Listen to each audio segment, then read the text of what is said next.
Boa noite. Tá escutando, Joelma?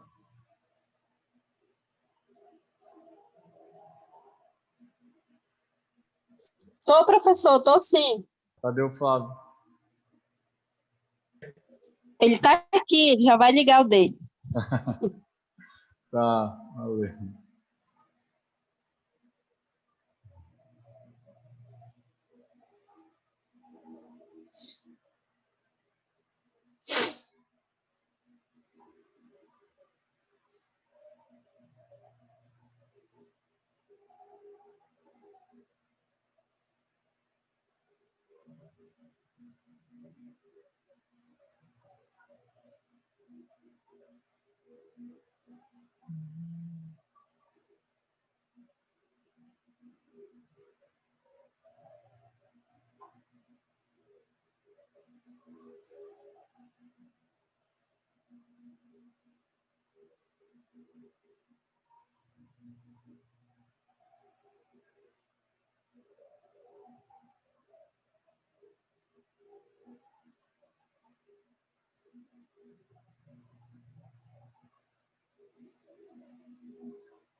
Ainda tá cheio de gogo, professor? Fala, Joás. Oi? Ainda tá cheio de gogo ainda? É, eu sempre tô quando tem rinite, às vezes quando eu tô assim.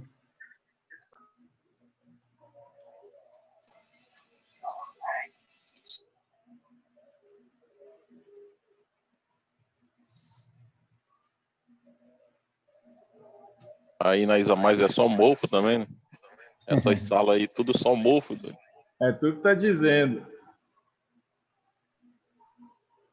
Eu não disse Deus me nada. livre de fofoca. Nas aulas também, alguém sabe dizer? Vamos lá, galera. Então, dando continuidade aqui ao conteúdo, hoje nós vamos ver inflamação crônica. Tá? Lembra que essa aula de inflamação, se vocês forem pegar os livros de patologia, de imunologia, principalmente de patologia, eles vão dividir em dois momentos, a inflamação aguda e a inflamação crônica. Tá? A gente viu em duas partes a inflamação aguda, né? Então, mostrei todos os processos, as células envolvidas, né? Os tipos morfológicos de inflamação. E hoje a gente vai continuar com a inflamação crônica. Tá? Então, Quando eu falo em inflamação crônica, nós temos aqui um conceito. Qual é? É uma inflamação que ela é prolongada, né? Então, estou falando aí na escala de semanas, meses e até anos, tá? Na qual a inflamação ela é ativa, é óbvio, né? Se o agente inflamatório está persistindo no tecido, então ainda tem estímulo para que ocorra a inflamação. Então, por isso que a inflamação está o quê? Ativa. Tá? Se a inflamação está ativa, a consequência disso é a destruição tecidual. Esse tissular aqui é tecidual, tá certo? Só que, diferente da inflamação aguda, vocês viram que na inflamação aguda ela começa, né? Finaliza, aí inicia o mecanismo de reparo, que pode ser por regeneração ou cicatrização tecidual. Vai depender do tipo de tecido, do dano que foi causado, da causa da inflamação, né? Então, diferente da inflamação aguda, na inflamação crônica, enquanto ocorre a destruição do tecido, tá? Tenta-se reparar esse dano. Tá? Só que a reparação desse dano se dá através de fibrose. Tá? Então, diferente da aguda, na crônica, a destruição tecidual e a tentativa de reparo são processos simultâneos. Então, tem dano e repara. Tem dano, repara. Só que esse dano, quando eu falo em inflamação crônica, é através de fibrose. E, como o próprio nome já está dizendo, fibrose é a substituição do tecido normal por fibras de colágeno. Tá? Quando ocorre esse processo, o tecido perde a sua função. Tá? Então, no local onde ocorre a fibrose, perde-se a função normal daquele tecido. Tá? Causas. Quais são as causas de uma inflamação? Primeiro, infecções persistentes. Essa palavrinha aqui ela é chave. Tá? Infecções persistentes por micro-organismos. É óbvio. Se eu digo que está crônico, é porque o processo ele está perpetuando, ele está demorando, ele se prolonga. É isso. Então, para a inflamação migrar de algo agudo para crônico, para prolongar, é óbvio que o agente inflamatório tem que persistir no tecido. Então, em algumas infecções, o agente infeccioso ele consegue persistir dentro do tecido. Tá? Se ele persiste, ele está estimulando uma resposta inata através de inflamação. Tá? Só que devido à sua persistência, a inflamação também persiste. Então, ela torna-se crônica. Agora, vocês podem se perguntar, mas professor, como é que ele consegue persistir? Isso tem a ver, por exemplo, com mecanismos de escape. Tá? Isso é coevolução entre o agente infeccioso e o tecido. Tá? Então, o agente infeccioso, muitas vezes, ele consegue se adaptar ali ao ambiente tecidual e ele persiste. Tá? Um exemplo muito bom disso é o Mycobacterium tuberculosis. Tá? É a bactéria que causa tuberculose. O Mycobacterium tuberculosis conseguiu se adaptar dentro do macrófago. Então, o macrófago vai lá, fagocita a bactéria e ela fica ali durante um tempo dentro do macrófago. Tá? Então, o sistema imune inato, ele fica meio que lerdo para a presença da bactéria. Tá? Isso vai gerar uma hipersensibilidade tardia. Tá? Por que essa hipersensibilidade vai ser tardia? Porque vai ter uma baixa toxicidade. Tá? Para ficar melhor o entendimento, vamos fazer uma comparação com o SARS-CoV-2, o novo corona. Tá? O novo corona, a presença do vírus causa uma resposta imediata, aguda. Tá? Por quê? Porque a presença do vírus gera uma alta toxicidade. tá? Então, o sistema imune ele reconhece logo a presença do vírus e responde de forma quase que imediata, tá? Diferente, por exemplo, como eu disse, do Mycobacterium tuberculosis. Como ele consegue se adaptar, ele tem baixa toxicidade, aí a resposta vai ser tardia, tá? Então, vai ser uma hipersensibilidade tardia. Isso é visto na hanseníase também, tá? Isso é visto também na sífilis, que é causada por outra bactéria, o Treponema pallidum, tá? É visto em alguns vírus, fungos e parasitas, tá? Então, uma causa de inflamação crônica é a infecção persistente do micro-organismo no tecido. Por que o micro-organismo persiste no tecido? Porque ele tem uma baixa toxicidade. Se ele tem uma baixa toxicidade, ele estimula uma resposta imunológica tardia. Aí a infecção vai só persistindo, prolongando. Tá? Outro exemplo também aqui, no caso relacionado a vírus, é o vírus da hepatite B e C. Tá? Então, vírus, esses dois vírus, eles ficam ali no tecido hepático durante anos, tá? Sem o sistema imunológico montar uma resposta mais potente, mais imediata. Então, a resposta já vai ser também tardia. Então, muitas vezes, na hepatite C ou B, o indivíduo evolui para uma cirrose e depois para um hepatocarcinoma, que é um câncer hepático, devido à persistência do agente no tecido hepático. Tá? Aqui, ó, foi exatamente o que eu falei. Aqui no caso das infecções persistentes, isso aqui, galera, é a composição histológica, a estrutura histológica de um fígado normal, tá? Então, o que a gente está vendo aqui é o parênquima hepático normal. A gente vê essas estruturas aqui, algumas bem definidas em forma de hexágono, né? 6 lados, que são os lóbulos hepáticos.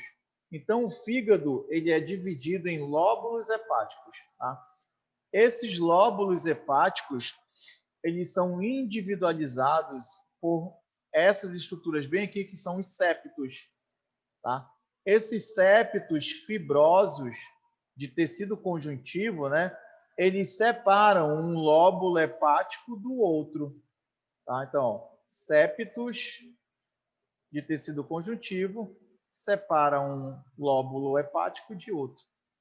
Bem aqui nós temos no centro, mais ou menos no centro, uma veia, que é a veia centrolobular. E aqui esses espaços entre lóbulos são os espaços porta. Tá? Essa é a constituição histológica de um fígado normal. E de forma radial, aqui, ó, que é essa coloração rosa, tá? Como se fossem raios, ó, sai bem daqui da veia centrolobular. Esses raios são os hepatócitos, tá? Então, essa é a constituição histológica normal de um fígado. Olha aqui a constituição histológica de um fígado cirrótico, tá? De um fígado que já evoluiu para uma cirrose hepática causada por uma infecção crônica pelo vírus da hepatite B. Uma das principais características aqui notadas é a perda dessa estrutura aqui em forma de lóbulos, tá? Esses lóbulos bem definidos aqui em forma de hexágono, tá? Em forma de hexágono. Aqui perde-se essa estrutura, tá? E os septos, eles ficam mais espessos. Olha para cá. Isso aqui é um septo interlobular. Veja como ele está extremamente espesso. Ó. E os lóbulos perdem essa estrutura em forma de hexágono. Tá? Então, formam-se pseudolóbulos separados por septos fibrosos, ó, septos fibrosos com infiltrado inflamatório crônico. Quando eu falo infiltrado inflamatório, vocês já sabem, né? Que são as células inflamatórias infiltrando o tecido, né? Aqui, esse infiltrado inflamatório crônico é tipo de macrófago e linfócito.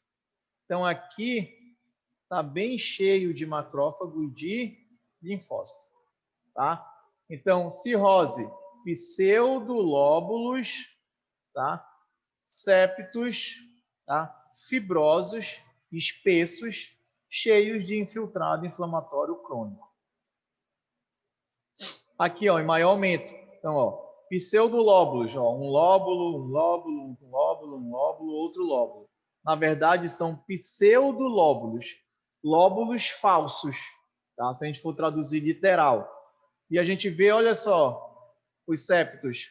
Septos extremamente espessos, compostos por um infiltrado inflamatório. Aqui, maior aumento. Então, aqui o septo, tá? Olha só a presença do infiltrado inflamatório.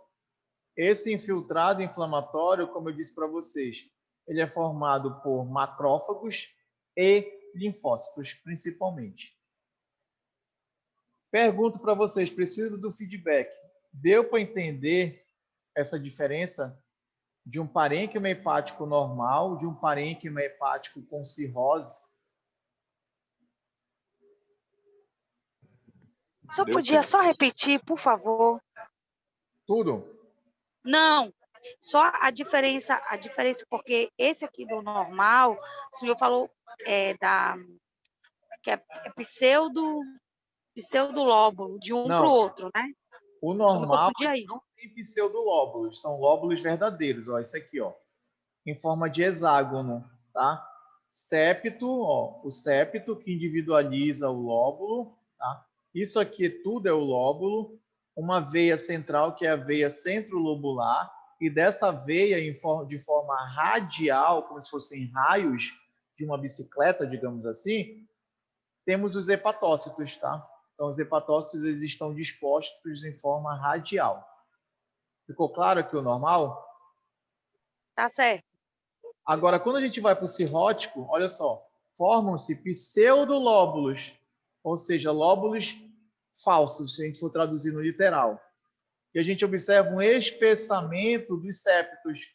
Então, são septos fibrosos, intensa quantidade de fibras de colágeno, por isso septos fibrosos. E esses septos fibrosos, nós temos um infiltrado inflamatório. Ó, maior aumento. Septo fibroso, aqui, ó, forma esses pseudolóbulos. Veja que esse lóbulo aqui, por exemplo, não tem nada a ver com essa estrutura aqui em forma de 6 lados, tá? E aqui dentro dos septos, nós temos o infiltrado inflamatório. Aqui em maior aumento, ó. Olha o infiltrado inflamatório. Tá? Macrófagos e linfócitos. Para cá, um pseudolóbulo, para cá, outro pseudolóbulo e para cá, outro pseudolóbulo. Deu para entender?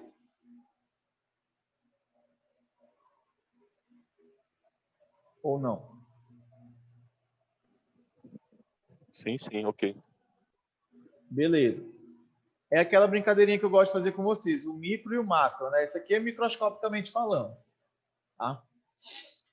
A outra causa de inflamação crônica é a exposição prolongada a agentes potencialmente tóxicos. Tá? Que agentes são esses? Eles podem ser exógenos, de fora, né? Ou eles podem ser endógenos. Alguns exemplos, temos vários exemplos, aqui eu coloquei 2. Tá? Então, essa condição patológica chamada de silicose, ela é típica de mineiros, aquelas pessoas que trabalham lá em Minas, né, explorando Minas. Nesse trabalho, é comum que ocorra a quebra, a degradação da parede da mina para a exploração do minério. Nesse ato de destruir com a parede da mina, libera uma poeira. essa poeira ela pode ser rica em sílica, tá?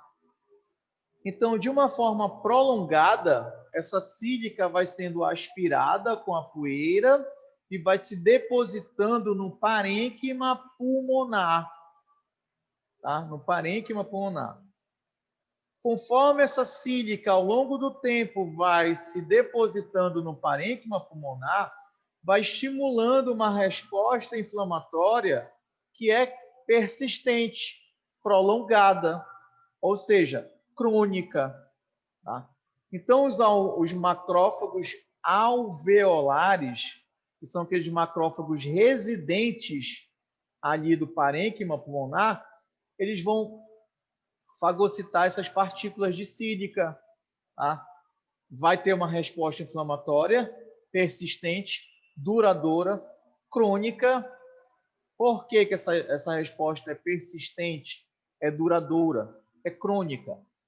Porque a exposição ela é prolongada. Lembra? Eles vivem da exploração de minas, né? Então, é a vida do indivíduo ali durante muito tempo, ele se expondo a essa poeira rica em sílica. Tá? Resposta inflamatória crônica, que vai levar a dano do parênquima hepático, dano dos alvéolos pulmonares com fibrose. Então, os alvéolos pulmonares, galera, eles vão ficar fibróticos, fibrosados.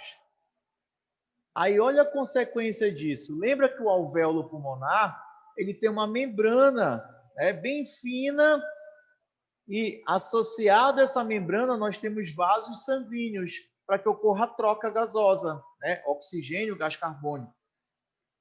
Com a fibrose causada pela deposição da sílica, essa membrana alveolar ela ficará mais espessa. Então, a troca gasosa vai ficar o quê? Dificultada ao longo do tempo. Qual vai ser a característica clínica mais evidente nesses indivíduos? Hein? Dificuldade de respirar. Exatamente. Tá? Porque lembra, como eu falei, a fibrose vai espessar a membrana do alvéolo, isso vai dificultar a troca gasosa. Então, o indivíduo vai evoluir para uma insuficiência respiratória. Tá certo? Beleza, isso é um exemplo de um agente exógeno. De um agente endógeno, deposição de lipídios tóxicos do plasma. Tá? Isso aqui no caso da aterosclerose. Na aterosclerose, ocorre a formação de placas de gordura na parede de artérias. Tá? Essa deposição, obviamente, ela não é do dia para a noite. Ela é persistente. Anos da tua vida se expondo a uma alimentação rica em gordura, por exemplo. Tá? Então, essa gordura vai se depositando, esses lipídios tóxicos, eles vão se depositando na parede da artéria ao longo dos anos.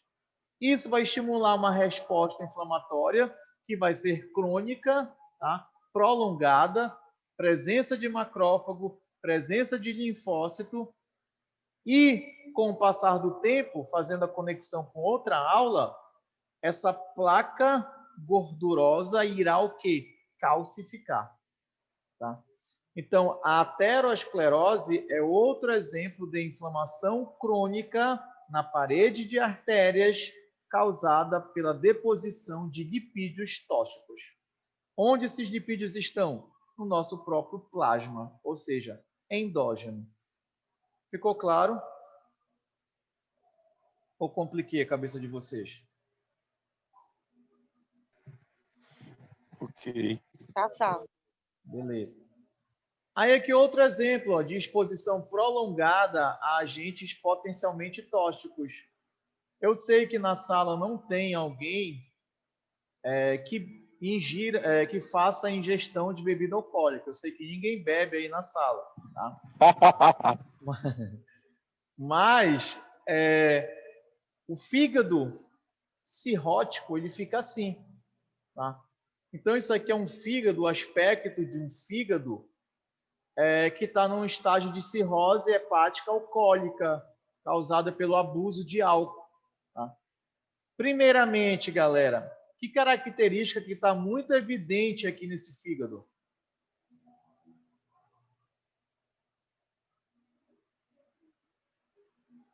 Qual característica que está muito evidente?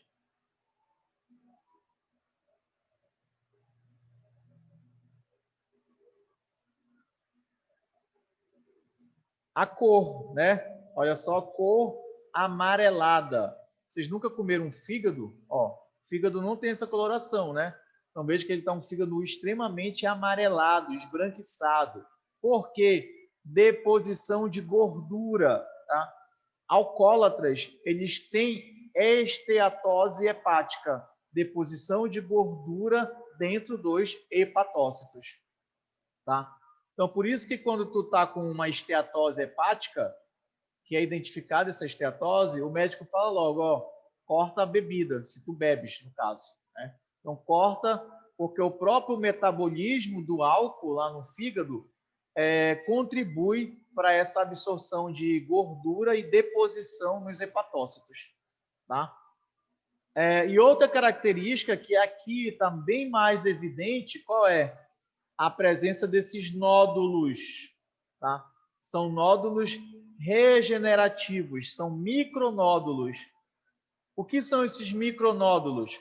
Lembra lá que eu falei que durante a inflamação crônica ocorre lesão tecidual e ao mesmo tempo tenta se reparar esse dano? É justamente isso aqui, ó. São nódulos regenerativos de reparo, são nódulos fibróticos, galera. Isso aqui tudo é fibrose, tá? Pergunto para vocês, esse fígado tá funcional? O que vocês acham? Ele tá funcional?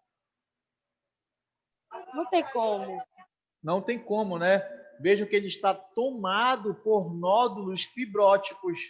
Foi aquilo que eu disse, fibrose, perda funcional do tecido, tá? As células, melhor dizendo, o tecido, o órgão perde a sua função. Aqui não tem mais hepatócito funcional, né? Aqui nada mais é do que deposição de colágeno. Só tem praticamente colágeno aqui depositado. Tá? Ó, exposição prolongada. Obviamente que isso não é da noite para o dia. É aquele indivíduo que já está, por exemplo, no estágio de alcoolismo, tá? Que bebe de domingo a domingo, digamos assim. Deu para entender aqui, galera, essas características, a esteatose e a formação desses nódulos? Sim, professor. Aí a gente observa ainda outra característica, que são essas fissuras, tá? Essas fissuras, elas são causadas justamente pela fibrose, tá? Lembra lá dos septos?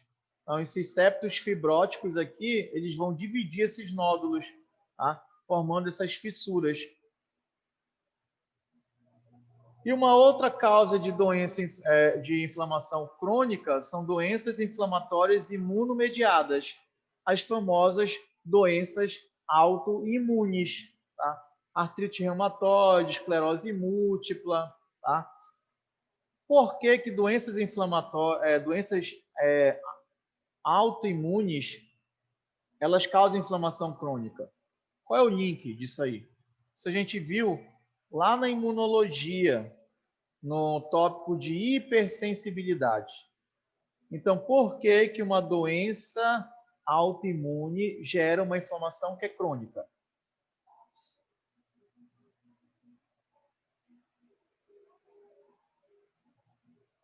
Hein?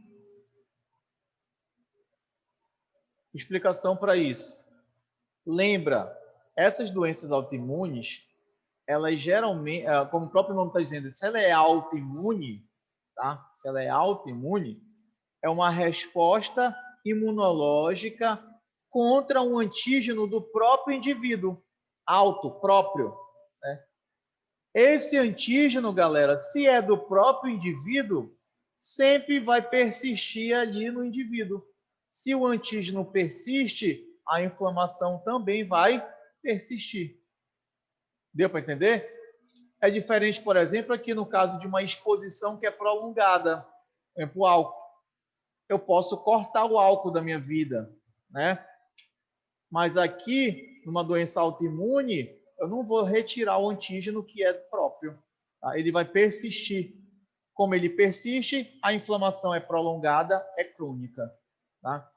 Então, ocorre uma ativação excessiva ou inapropriada do sistema imune, tá?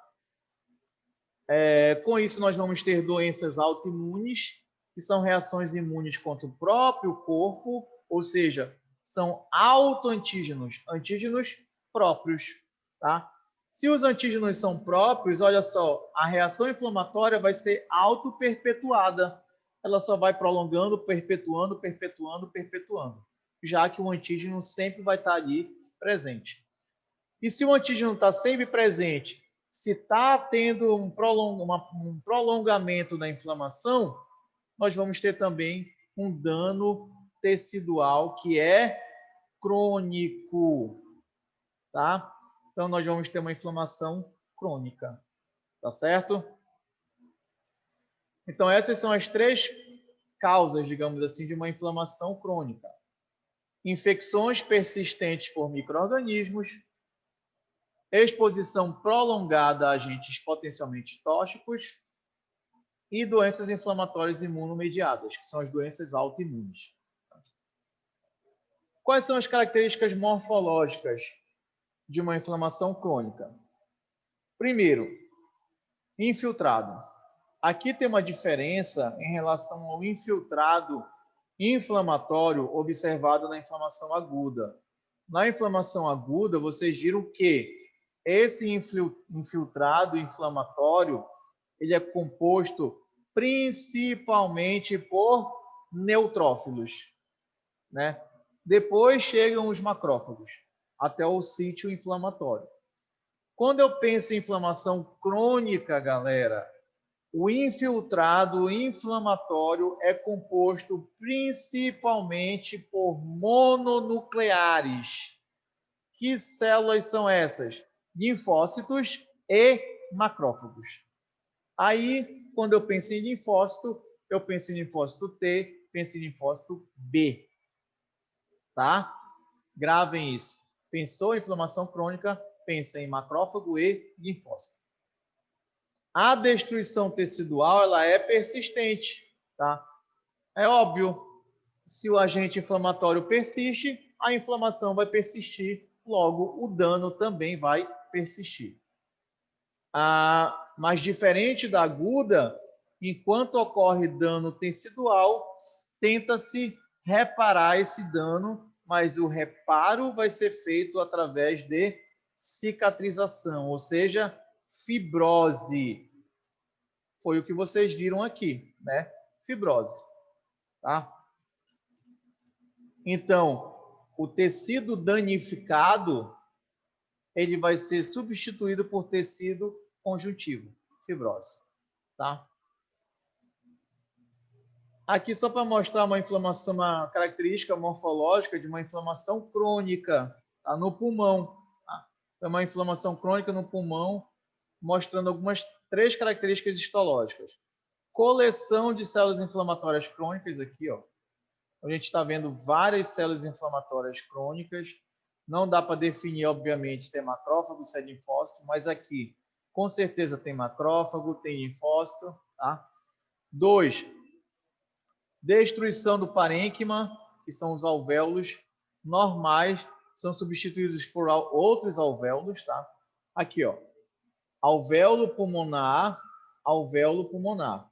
Vejam que a parede desses alvéolos, ela vai sendo substituída por células epiteliais em formato de cubo, ou seja, células epiteliais cuboides. E aqui nas setas, tá? Estão mostrando não tão claramente a deposição de fibras de colágeno, ou seja, a fibrose. As 3 características da inflamação crônica. continuando no contexto do infiltrado inflamatório, então, vocês já sabem, falou de inflamação crônica, o infiltrado inflamatório é composto principalmente pelos mononucleares, macrófagos e linfócitos. Aí, vejam bem, não quer dizer que eu não encontre outros leucócitos. Eu encontro eosinófilo, eu encontro mastócito, tá? O que eu estou falando para vocês é que o predomínio de mononucleares. E dentre esses mononucleares, principalmente os macrófagos. Pensou em inflamação crônica, pensa em macrófago. Tá?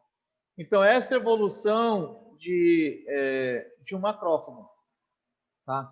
A gente tem uma célula-tronco lá na medula óssea que vai se transformar, vai se diferenciar em monoblasto.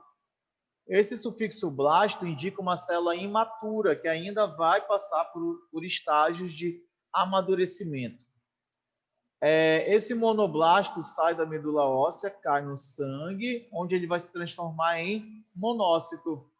Quando a gente faz a coleta de sangue para um hemograma, a gente observa a contagem de monócito, tá certo? E esses monócitos, eles saem do sangue e vão para o tecido. No tecido, eles são chamados agora de macrófagos, tá? E uma vez esse macrófago ativado, ele vai desenvolver a sua capacidade fagocítica, fazer fagocitose e liberar os seus grânulos, o conteúdo dos seus grânulos.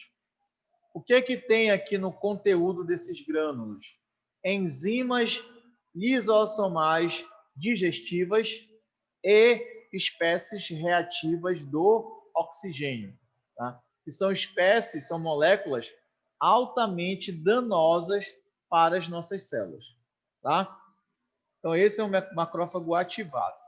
Então, o macrófago ele compõe o sistema fagocítico mononuclear. Mono, único núcleo, né? Migra do sangue para o tecido, no sangue é chamado de monócito, no tecido é chamado de macrófago. Tá? Monócitos têm uma meia-vida de 1 dia, já os macrófagos tissulares, que são os macrófagos teciduais, eles podem durar durante um certo tempo, tá? Meses ou até anos. Isso aqui tem a ver, por exemplo, com a tuberculose. Lembra que eu falei que o Mycobacterium tuberculosis, a bactéria que causa tuberculose, ela se adaptou a viver dentro de um macrófago? Então, ela é fagocitada, ou melhor dizendo, ela é internalizada, e a bactéria fica ali dentro do macrófago durante um certo tempo, meses até ano, tá certo? Os nossos macrófagos, eles são recrutados da circulação, como a gente está vendo aqui, tá? Então, aqui no caso é um monócito, já que está no sangue, está dentro do vaso. Esse monócito vai fazer diapedese, sai do vaso, cai no tecido. Uma vez no tecido, ele adquire a sua capacidade fagocítica, tá? E esse macrófago, ele vai agir no controle de agentes infecciosos, tá? Como? Produzindo citocinas que vão recrutar outros macrófagos ou neutrófilos. Que citocinas são essas? Por exemplo, interferon gama. Tá? E vejam, o macrófago é interessante o papel do macrófago. O macrófago, ele destrói o tecido. Na sua resposta contra o agente infeccioso, o macrófago causa injúria tecidual. Ele causa dano tecidual. Aqui, ó. Então, durante a inflamação, o macrófago causa dano tecidual, certo? Só que, ao mesmo tempo, esse macrófago ativado, que causou dano durante a inflamação, ele vai tentar reparar esse dano, tá? Então, ele vai produzir fatores de crescimento, tá? Ele vai produzir, ó, colagenases, tá certo? Ele vai produzir fatores angiogênicos, que vão levar à formação de novos vasos sanguíneos ali no local. Então, veja, o macrófago, ele morde e assopra. Ou seja, ele causa o dano e tenta reparar esse dano. Deu para entender, galera? Sim. Beleza. Nesse contexto, como vocês viram, esses macrófagos eles serão recrutados, sempre lembrando, inicialmente eles são monócitos, já que eles estão no vaso, tá? Então eles serão recrutados para o sítio inflamatório, o local onde está ocorrendo a inflamação, tá? Uma vez que esses macrófagos são recrutados, eles vão fazer mitose, tá? Ou seja, vão proliferar, formando um grande exército de macrófagos. Esse exército será o quê? Imobilizado no local da infecção. Aqui no local da infecção vai ser travada aquela guerra para tentar conter a disseminação do agente inflamatório, tá? A outra célula da inflamação crônica são os linfócitos. Só para recordar, quando eu falo em linfócito T, é a resposta adaptativa celular, né? Quando eu falo em linfócito B, é aquela resposta adaptativa humoral, produção de anticorpos. E a mesma coisa, esses linfócitos serão recrutados, tá? Mitose e imobilizados no local do sítio inflamatório. Uma vez que ali nós temos no sítio inflamatório macrófagos e linfócitos, essas células elas irão interagir, tá? Interagir imunologicamente falando. Então nós vamos ter uma interação bidirecional. Macrófago estimula linfócito, linfócito responde estimulando macrófago. Então, uma célula vai estimular outra, as outras células, né? Um macrófago estimula outros linfócitos e outros linfócitos estimulam outros macrófagos. Dessa forma, vocês conseguem ver que a resposta ela vai crescendo, vai aumentando, ela vai se potencializando, tá? Aqui está mostrando justamente essa interação bidirecional entre macrófagos e linfócitos na inflamação crônica, tá? Então, nós temos um macrófago ativado, é aquele macrófago que fagocita, é aquele macrófago que libera as suas enzimas digestivas, tá? Esse macrófago, ele vai apresentar o antígeno que ele fagocitou ao linfócito T. Isso não é nada de novidade para vocês, tá? E esse macrófago vai produzir essa citocina chamada de interleucina 12. Então, tanto a apresentação do antígeno ao linfócito T, quanto a produção e liberação de interleucina 12, isso vai levar à ativação de linfócitos T. Esses linfócitos T, por sua vez, eles vão produzir essa citocina chamada de interferon gama. Essa citocina é a principal citocina ativadora de macrófago. Então, fecha aqui um ciclo, né? Macrófago apresenta e libera interleucina 12, ativa linfócito T. Linfócito T ativado, produz interferon gama e vai ativar outros macrófagos. Tanto o linfócito T quanto o macrófago ativados, eles vão ativar outras células. No caso aqui do linfócito T ativado, produz TNF, interleucina 17 e quimiocinas. Todas essas moléculas imunológicas, elas vão agir no recrutamento de neutrófilos e mais macrófagos para a área da inflamação. Já o macrófago ativado produz TNF também e interleucina 1 para recrutar neutrófilos também. Então, vocês estão conseguindo visualizar que essa interação bidirecional ela vai automaticamente aumentando a resposta, vai potencializando a resposta. Como?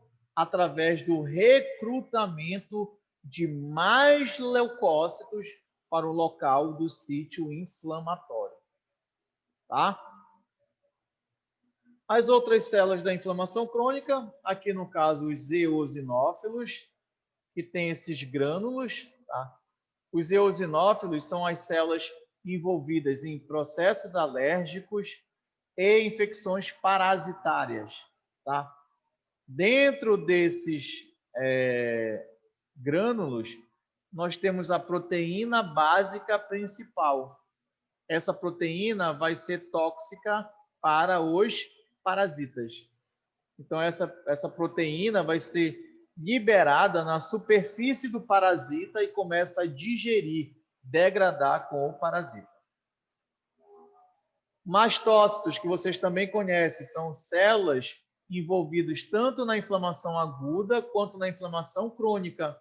Então, rinite alérgica crônica, asma crônica, né?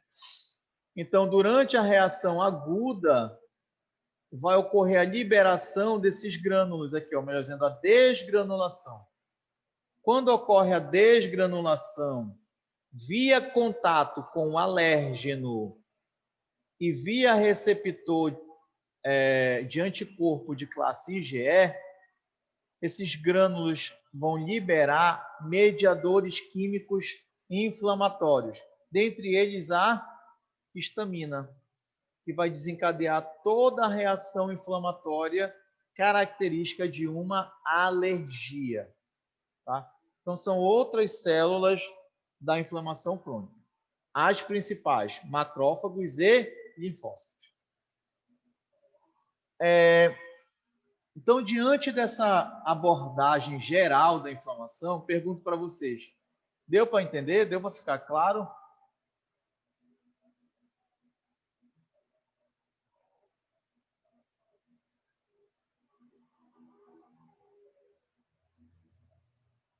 Estão tímidos, estão dormindo? Beleza. Deu. Tá ok. Vamos continuar. Então, diante dessa explicação anterior geral da inflamação crônica, das características da inflamação crônica, das células que participam da inflamação crônica, vamos entrar agora num padrão morfológico típico de inflamação crônica. Tá? Se vocês escutarem na vida de vocês falar sobre granuloma ou reação granulomatosa ou inflamação granulomatosa, é um tipo bem peculiar de inflamação crônica, muito presente na sífilis, na hanseníase, na tuberculose, tá? Então, o que é uma inflamação granulomatosa ou granuloma? É um padrão distinto de reação inflamatória crônica, caracterizada pelo acúmulo focal de macrófagos ativados, que geralmente desenvolve uma aparência epitelioide. Tá? Então, galera, esse é o primeiro componente de uma reação granulomatosa. Macrófagos ativados na forma epitelioide. Tá? Esses macrófagos, eles ficam semelhantes a células epiteliais. Por isso que eles são chamados de macrófagos na forma epitelioide. Tá? Que geralmente desenvolve uma aparência epitelioide. Beleza. O granuloma, qual é o objetivo de um granuloma? Ele é um esforço celular para conter, essa palavrinha aqui é chave, conter um agente agressor que é difícil de erradicar. Olha a natureza como ela é sábia ao longo da evolução. Já que o agente agressor, o agente inflamatório, não pode ser destruído, não pode ser degradado, o que eu vou fazer? Eu vou isolar esse agente agressor, impedindo que ele dissemine pelo tecido. pelo órgão, para outras regiões do órgão. Então, galera, o granuloma basicamente é isso. Forma-se ao redor do agente agressor um cordão de isolamento celular, formado por linfócitos ou por macrófagos na forma epitelioide, tá? E aqui são as doenças que apresentam inflamação granulomatosa: tuberculose, hanseníase, sífilis, doença de Crohn, que é aquela doença inflamatória do intestino, tá? Então, são doenças crônicas, logo, inflamação granulomatosa, tá? Voltando aqui para as características da inflamação granulomatosa, eu falei para vocês da primeira célula que forma esse cordão de isolamento. São os macrófagos na forma epitelioide. Mas nós vamos encontrar duas outras células que vão compor esse cordão de isolamento. Quais são? Linfócitos, tá? E as células gigantes. O que a gente está vendo aqui? É um tecido acometido por esquistossomose, tá? Bem aqui onde eu estou passando a seta, o cursor, isso aqui é um ovo necrótico de Esquistossoma mansoni, tá? Bem aqui em maior aumento. Então, aqui o ovo necrótico, tá? Vejam que ao redor desse ovo necrótico, aqui para toda essa região aqui, tá? Toda essa região aqui, forma-se um cordão, aquele cordão que eu falei para vocês de isolamento. Aqui está bem melhor. Olha só o cordão de isolamento. Tá? Qual é a intenção de formar esse cordão de isolamento? Impedir a disseminação do parasita pelo tecido. Esse cordão de isolamento é formado por macrófagos na forma epitelioide, ó, são essas células alongadas aqui, e linfócitos, que são essas células mais redondas, tá? E mais coradas. Tá? Aqui tem linfócito T, tem linfócito B, tá? E nesse quadro não tem, mas tem uma terceira célula, que é uma célula gigante. Aqui. Olha essa figura como ela é interessante. Todo mundo conhece aquele joguinho de videogame chamado Pac-Man, né? Que é aquele bonequinho que sai engolindo, ingerindo os adversários, não é isso? Por que eu estou falando isso? Porque essa figura está semelhante a um Pac-Man, tá? Olha o que a gente está vendo. A gente está vendo o ovo do parasita, ó, que no caso aqui é do Esquistossoma mansoni. Olha a casca, bem aqui do ovo. Bem aqui, ó, tá? Citoplasma aqui, ó, do ovo, tá? Do parasita. E engolindo, ingerindo esse ovo do parasita, a célula gigante. Então, olha só a célula gigante bem aqui, parecido com um Pac-Man, fagocitando o ovo do parasita, tá? Citoplasma da célula gigante, bem aqui, perifericamente, os núcleos. Isso daqui é uma célula gigante do tipo Langerhans. Novamente, célula gigante do tipo Langerhans. Então, a célula está fagocitando o ovo do parasita. Ficou clara essa imagem para vocês? Ok, professor. Beleza. Aqui uma célula gigante do tipo Langerhans. Qual é a principal característica dessa célula? Ela é gigante, óbvio, o nome já está dizendo. Só que os seus núcleos, eles estão dispostos perifericamente, tá? Então, núcleos periféricos. Núcleos periféricos. Uma célula gigante do tipo Langerhans, ela é formada pela presença de um agente infeccioso, tá? Como é formada uma célula gigante?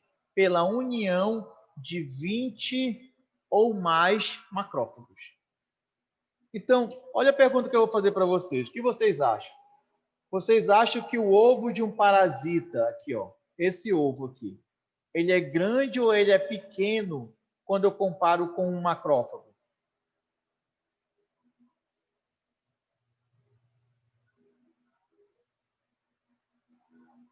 Grande ou pequeno? Grande. Comparado com o macrófago. É grande. Extremamente grande, né? Então, um macrófago não vai conseguir fagocitar. A natureza, sabiamente, o que ela faz? Junta 20 ou mais macrófagos, forma uma célula gigantesca e essa célula tem a capacidade de fagocitar partículas maiores. Tá? É isso que a gente está vendo aqui nessa figura. E nós temos um outro tipo de célula gigante, que é a célula gigante do tipo corpo estranho. Essa célula gigante ela é formada, como o próprio nome está dizendo, pela presença de um corpo estranho no tecido. Então, um pedaço de vidro, de osso, de, sei lá, partícula de talco, uma sutura, tá? Fios de sutura. Então, a gente está vendo bem aqui uma célula gigante do tipo corpo estranho. Vejam que os núcleos, ó, eles ficam de forma aleatória, ficam distribuídos de forma aleatória no centro da célula. Diferença funcional entre a Langerhans e tipo corpo estranho? Não tem. Tanto a Langerhans quanto o tipo corpo estranho, a função é fagocitar partículas maiores. Tá? A diferença é morfológica. Langerhans, os núcleos ficam periféricos, dando esse aspecto em ferradura. Já corpo estranho, os núcleos ficam distribuídos ao acaso. Essa é a diferença. A função é a mesma. Aqui está mostrando, galera, 3 granulomas. Tá? Lembra, o granuloma é para isolar o agente agressor? Linfócitos epitelioides, ou melhor dizendo, macrófagos na forma epitelioide, linfócitos e células gigantes, né? Cordão de isolamento. Só que, galera, conforme vai passando o tempo, entra em ação uma quarta célula no granuloma, fibroblastos.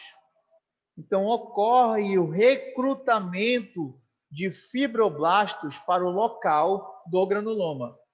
Se tem fibroblasto, galera, vai ter produção de fibras de colágeno.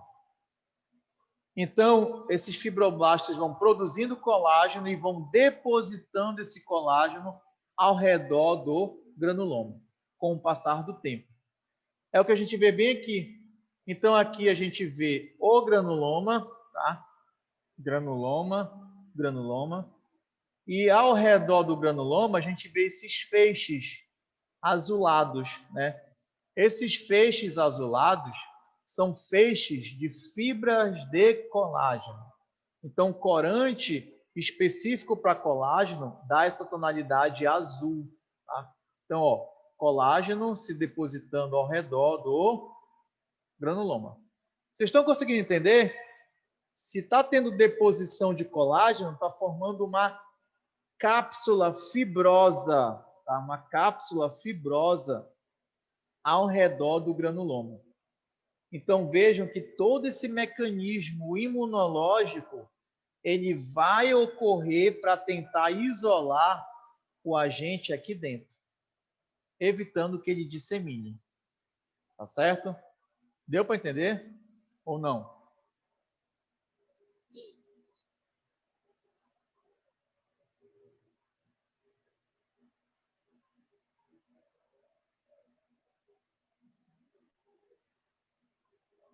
Então, continuando.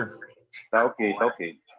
Então, continuando, nós temos aqui granulomas de corpo estranho. É aquele granuloma formado a partir da presença de um corpo estranho no tecido. Então, ó, partículas de talco, fios de sutura, pedaços de vidro, osso, fragmentos de osso, tá? Nesse tipo de granuloma, nós vamos ter as células gigantes do tipo corpo estranho.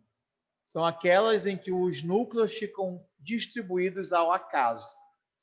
Agora, quando eu falo de granuloma imune, são aqueles granulomas formados pela presença de agentes infecciosos, micro-organismos, tá? Que no caso da tuberculose, o granuloma que é visto na tuberculose, ele é chamado de tubérculo, tá? Então, tubérculo é o granuloma presente na tuberculose. Já um granuloma de corpo estranho, a gente vê, por exemplo, aqui na paniculite crônica granulomatosa. A gente está vendo aqui duas regiões distintas. Essa região, composta por tecido adiposo normal, então a gente vê aqui ó, os adipócitos, dentro dos adipócitos, gordura na forma de triglicerídeo. Tá? Só que durante a paniculite, ou seja, a inflamação do panículo adiposo, do tecido adiposo, vai ocorrer destruição desses adipócitos e a gordura vai extravasar. E ela vai funcionar como uma partícula estranha, como um corpo estranho.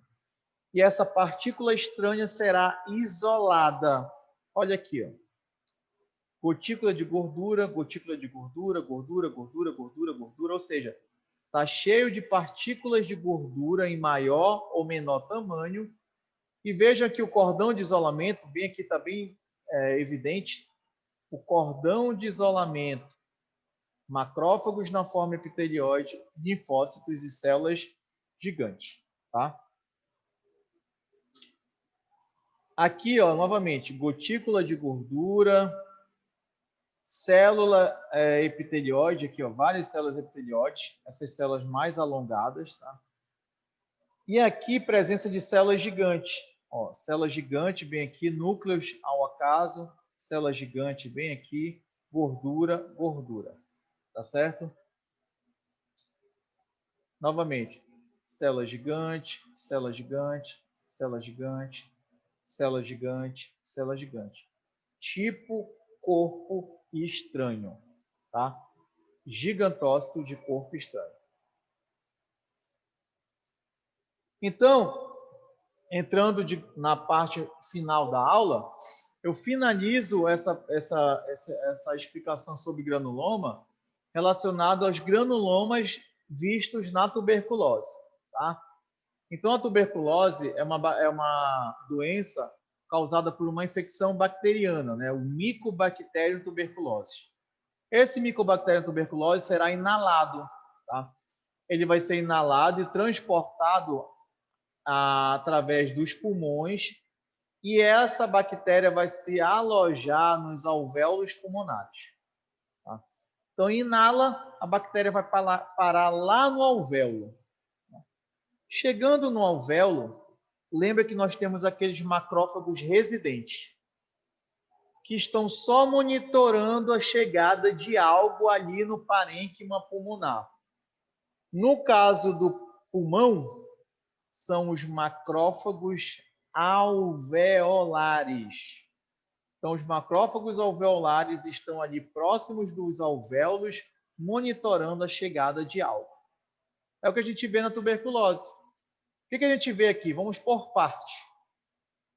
A gente vê aqui um alvéolo pulmonar, ó. E dentro desse alvéolo pulmonar, a gente vê bem aqui um macrófago. Aqui, mais redondinho e roxo, é o núcleo do macrófago. Se vocês forçarem mais um pouco a vista de vocês, aqui na ponta do cursor, nós temos uma estrutura verde, tá? Que é a bactéria que foi fagocitada. Tá?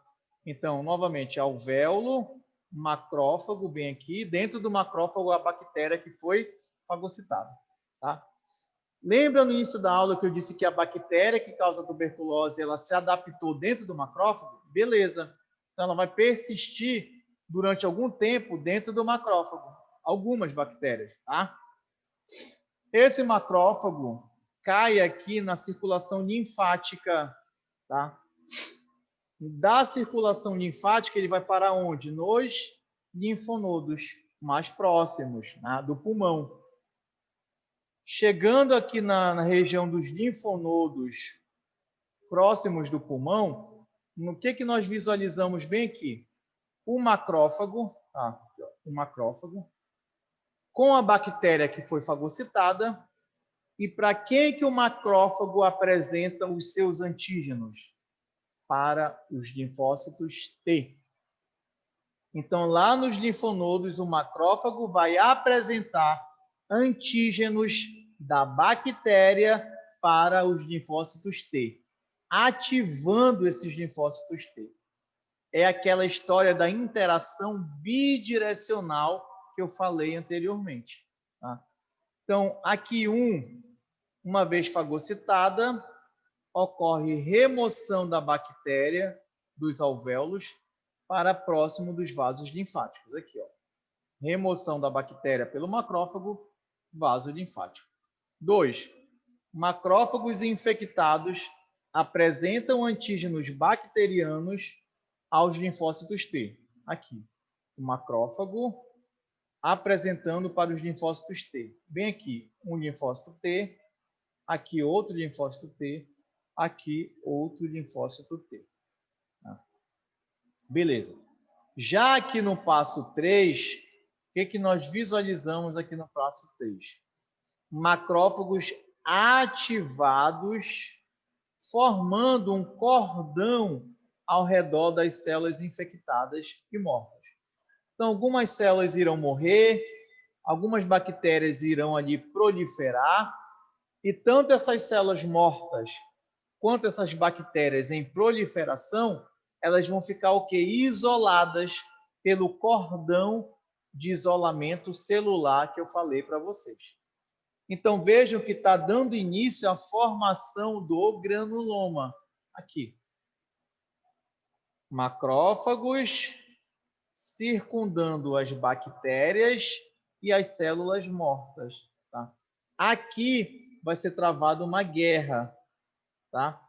Macrófagos neutrófilos em menor quantidade, tentando destruir essas bactérias para que elas não proliferem. Nesse contexto da destruição dessas bactérias, vai ocorrer também o quê? Destruição tecidual. Lembra, se tem inflamação, tem destruição tecidual. Formando um tipo de necrose que vocês viram comigo na primeira verificação, típica da tuberculose, que é a necrose caseosa. Então, bem aqui vai formar a área de necrose. Passo 4 aqui, ó, já temos o granuloma. Então, nós já temos aqueles 3 componentes. Macrófagos aqui, ó, mais próximos, macrófagos. Mais externamente, linfócitos. E bem aqui uma célula gigante. Então, já temos os 3 componentes do granuloma. Macrófagos na forma epitelioide, linfócitos T e B e células gigantes. Esse arsenal celular para conter a disseminação do Mycobacterium tuberculosis para outras áreas do pulmão. Tá? Aí formam-se granulomas, tá? Aqui próximo do hilo pulmonar e nessa região subpleural, tá? Que a gente chama de complexo de Ghon. Então, poucas semanas após a infecção, ocorre formação do complexo de Ghon, que é um granuloma subpleural, aqui, ó, logo abaixo da pleura, associado à pleura, e um granuloma no hilo pulmonar, bem aqui, próximo da traqueia. Tá? Mais para próximo da traqueia, melhor dizendo. Tá? Beleza, aqui. Aí o que pode acontecer, galera? A infecção foi controlada, né? A infecção foi controlada. Mas imagina que esse indivíduo, por algum motivo, ele começa a ter uma falha no seu sistema imunológico. Começa a evoluir para uma imunossupressão, uma imunodepressão. Tá? Em que contexto? Quimioterapia, sistema imunológico cai, debilita, e co-infecção pelo HIV. Então, o indivíduo tem a bactéria e tem o HIV. nesses dois contextos, na quimioterapia e no HIV, o indivíduo vai ter uma imunossupressão, uma imunodepressão, tá? Aí, a infecção que estava controlada, ela reaparece. Aí vai ter o quê? Comprometimento do sistema imunológico, com rompimento do granuloma e uma infecção secundária. Tá? Teve a primária lá para trás, conteve a infecção, sistema imunológico, com o passar do tempo, após um tempo, deprime e a infecção reaparece. Ela ocorre uma proliferação da bactéria. Aí o indivíduo vai evoluir para um quadro de tuberculose. Tá? Veja que já é um processo que tardio, mais para frente. Se infectou aqui, adoeceu mais lá para frente. Deu para entender, galera, esse processo ou não? Compliquei a cabeça de vocês. Não sei, não, professor. Tá ok. Oi? Tá ok, professor. Beleza. Beleza. Aqui, ó, é o esquema, a representação esquemática de um granuloma. Aqui em amarelo, a área de necrose caseosa. É aqui que eu falei para vocês que vai ser travada aquela guerra entre os poucos neutrófilos e os vários macrófagos contra a proliferação de bactérias do Mycobacterium tuberculose. Então, aqui vai ser liberado enzimas vão ser liberadas enzimas lisossomais, as espécies reativas do oxigênio. Isso vai causar dano tecidual, morte de células, área de necrose caseosa. Então, veja, olha o cordão de isolamento bem nítido aqui.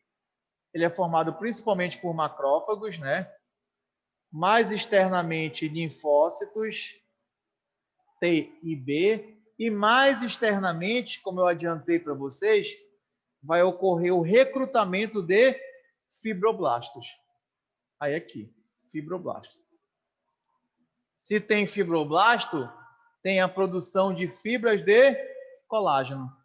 E esse colágeno vai se depositando ali ao redor do granuloma. Com o passar do tempo, esse granuloma vai se tornar um granuloma fibrótico. Aqui, ó, um granuloma fibrótico. Composto por fibras de colágeno. E vejam, a bactéria, ó, ela está isolada. Conteve a disseminação bacteriana. Tá? Aqui, essa figura que vocês já viram, bem aqui na parte apical do pulmão, no ápice do pulmão, nós temos esse nódulo calcificado. O que é esse nódulo calcificado? Aqui, ó. Foi um granuloma ativo, bem ativo. Com o passar do tempo, tornou-se fibrótico. E vocês viram na aula de calcificação, olha a conexão entre as aulas, que tecidos conjuntivos tendem a calcificar. Então, esse granuloma fibrótico, com o passar do tempo, ele vai o quê? Calcificando, formando um nódulo petrificado, calcificado lá no pulmão. Então, olha só de um tema, no tema tuberculose, eu posso tirar uma questão de necrose, posso tirar uma questão de calcificação e posso tirar uma questão de inflamação crônica, né? Aqui, ó, nódulo petrificado, chamado de nódulo de Poole, tá? Já é um nódulo calcificado. Deu para entender essa cronologia? Granuloma ativo, fibrótico e calcificado? Ficou claro ou não? Claríssimo. Beleza. Não me enganem, pelo amor de Deus. Aqui é uma figurinha muito interessante, que foi uma disseminação broncogênica. Aqui o pulmão desse indivíduo, vocês observam a presença dessas estruturas arredondadas, esbranquiçadas, né? Veja que temos várias pelo pulmão. O que é isso aqui, galera? Cada ponto A parte que ficou calcificada aí. Ainda não. Isso aqui são granulomas, tá? São os tubérculos. O que aconteceu aqui? A bactéria começou a disseminar pelo parênquima pulmonar. Conforme ela ia disseminando, iam formando granulomas. Então, vejam, o parênquima pulmonar está composto por uma grande quantidade de granulomas. Isso indica para a gente que a infecção bacteriana foi o quê? Se disseminando ao longo do parênquima pulmonar. Isso aqui no caso de uma tuberculose. Já nessa figura aqui, a gente vê novamente a disseminação, ó, olha os nódulos bem aqui, tá? Os granulomas, vários granulomas aqui. Mais uma caverna apical, aqui, ó. Então isso aqui vocês já viram comigo, que é uma área de necrose caseosa, né? O tecido necrosou, morreu e ele saca. E lembra que o pulmão, traqueia, brônquios e bronquíolos, são estruturas tubulares. Esse conteúdo que foi necrosado vai ser expelido. Já escutaram falar naquelas pessoas com tuberculose em fases mais avançadas, que eles tossem com sangue? Ali naquele sangue temos o quê? Restos de tecido necrótico, tá? Que sacou do parênquima pulmonar e caiu nessa via tubular até ser expelido. Ficou claro para vocês ou não?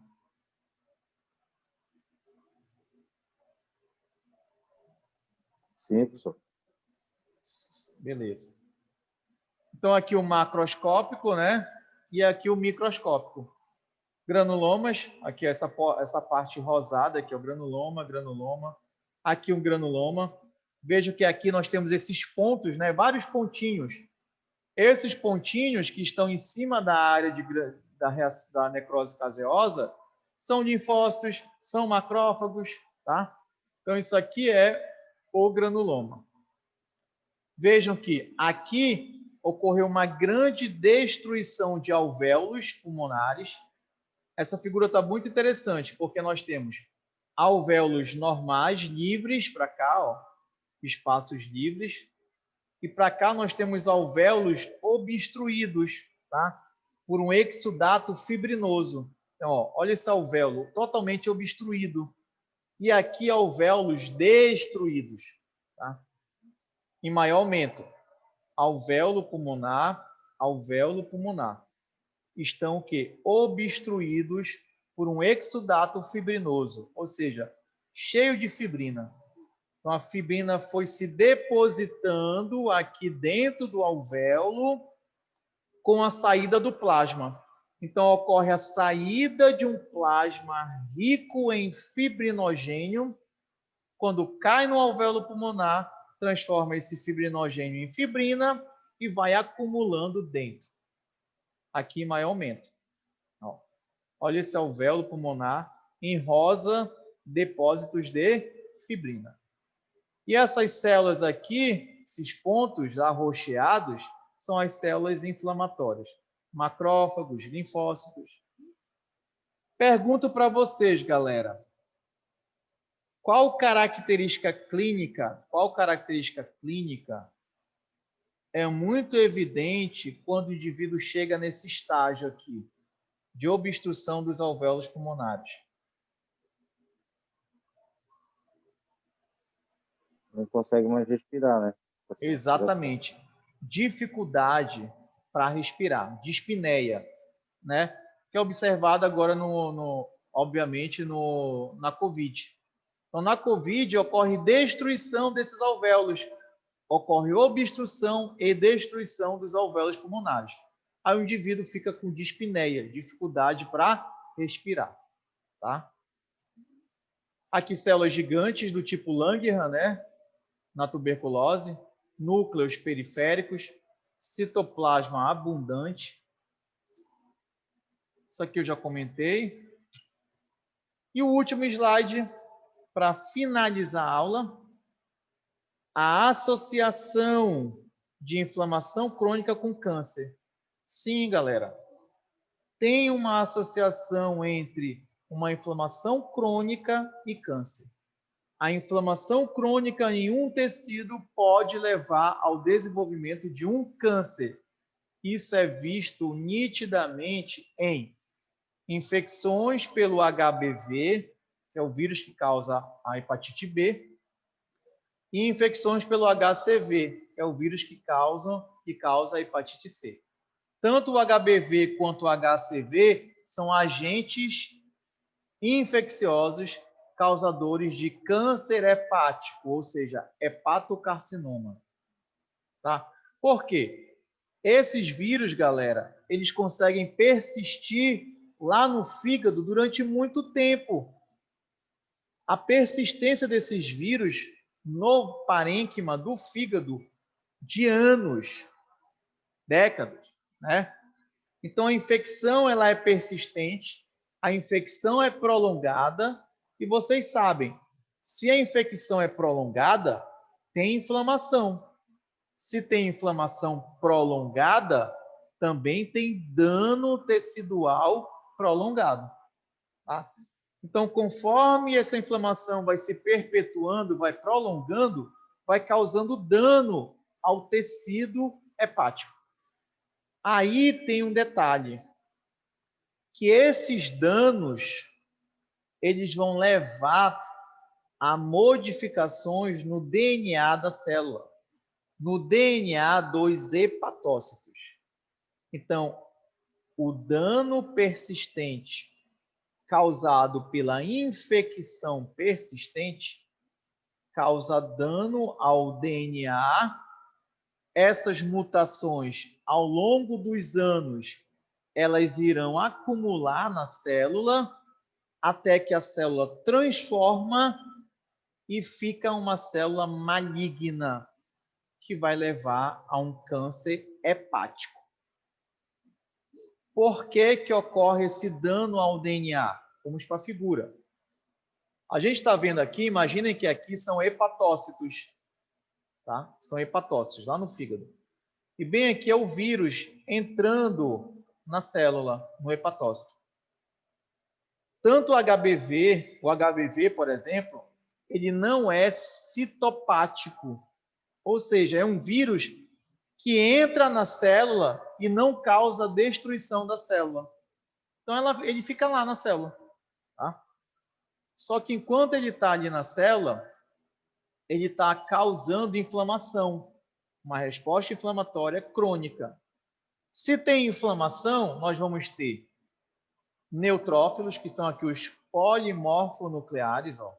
Neutrófilo, neutrófilo, neutrófilo. E nós temos os mononucleares. Se é uma inflamação crônica, mononuclear. Tanto os mononucleares quanto os polimorfonucleares, eles vão liberar citocinas e quimiocinas que vão atrair mais leucócitos para a área da inflamação. Esses leucócitos, esse acúmulo de leucócito ali no tecido, vai ocorrer a liberação dessas moléculas bem aqui, chamadas de ROS, espécies reativas do oxigênio. Essas espécies, elas causam dano ao DNA da célula. Agora, imaginem esse dano acumulando em anos, essas mutações acumulando em anos. A célula transforma, torna-se maligna, câncer hepático. Como eu falei, isso não é da noite para o dia. São anos de persistência do agente infeccioso no tecido, causando inflamação, causando dano ao DNA celular. Deu para entender, galera, isso aí?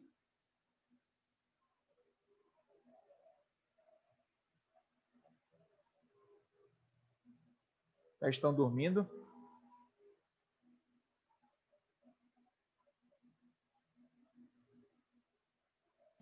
Sim, professor. Deu? Beleza. Tá? Então, aqui eu finalizo a aula, tá certo? Se tiverem dúvida, ainda dá tempo de perguntar. Fiquem à vontade aí. Sem bronca.